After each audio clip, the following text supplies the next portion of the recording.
एक राजा था। राजा ने अपने मंत्री से कहा कि मंत्री जरा देख के तो आओ भंडारे में कितना अन्न रखा है, अभी कितना धन संपत्ति रखी अपने यहाँ, अभी तय खाने में देख के आओ।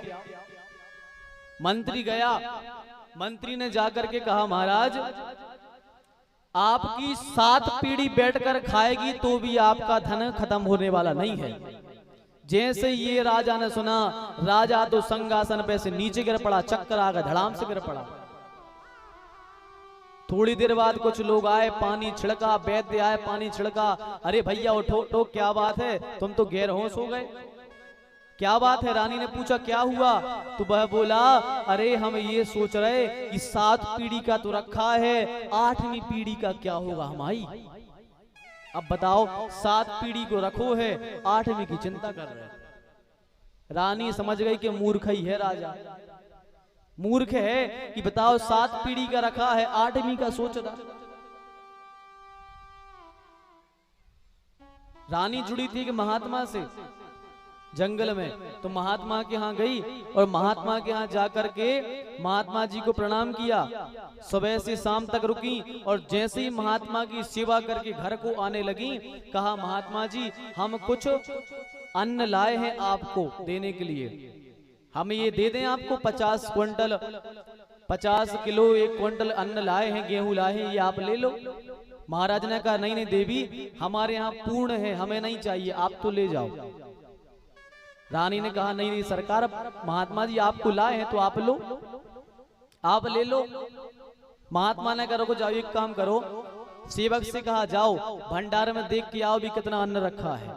सेवक दौड़ करके गया, भंडारे में देख करके आया और आकर कहा कि महाराज भंडारे में शाम की व्यवस्था का अन्न रखा है, शाम तक का भोजन बन जाएगा, इतना अन्न भी भंडारे में है। महात्मा जी ने राजा से कहा राजा तुम्हारा जितना अन्न लाए हो सब ले जाओ, हमें इसकी आवश्यकता नहीं है। बोले क्यों? बोले हमारे यहाँ शाम की व्यवस्था भी है।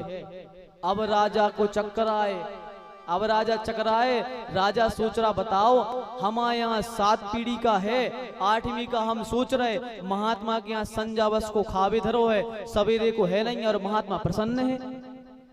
बताओ महात्मा खुश है। तब राजा की समझ में आया कि अरे हमें चिंता नहीं करनी चाहिए, हमें आगे की चिंता नहीं करनी चाहिए, जितना हमारे पास है उतने में भी हमें प्रसन्न होना चाहिए, जितना है उतने में प्रसन्न रहना चाहिए। क्योंकि चाह लोगों की ऐसी है कि चाह कभी खत्म नहीं होती है, चाह बढ़ हमेशा लोगों की बढ़ती जाती है। कभी किसी आदमी की आज तक चाह पूरी नहीं हुई, लोगों की चाह खूब रहती है पर किसी की भी चाह पूरी नहीं हो पाई। क्योंकि भैया हर लोग चाहते हैं, पहले पैदल चलते थे, फिर सोचा साइकिल आ जाए, अब साइकिल आ गई तो सोच रहे हैं कि मोटरसाइकिल आ जाए, मोटरसाइकिल आ गई तो सोच रहे हैं 4 व्हीलर आ जाए, 4 व्हीलर आ गई सोच रहे हैं कि अच्छा मकान बन जाए।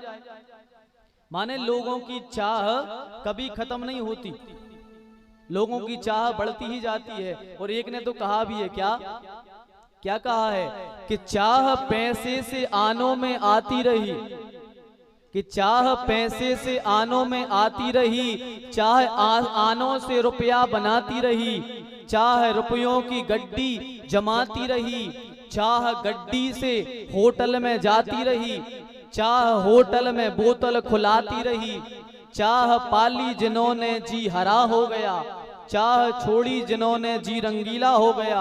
और चाह इनकी किसकी? ठाकुर जी की। चाह इनकी हमको हरदम चाहिए, हमें केवल चाह किसकी है? ठाकुर जी की। चाह इनकी हमको हरदम चाहिए, और यदि ये चाह ले हमें तो फिर हमें दुनिया से क्या चाहिए? बताओ, जब ठाकुर जी हमें चाह लें तो फिर दुनिया से हम क्या चाहेंगे? तो चाह नहीं करनी चाहिए कभी भी।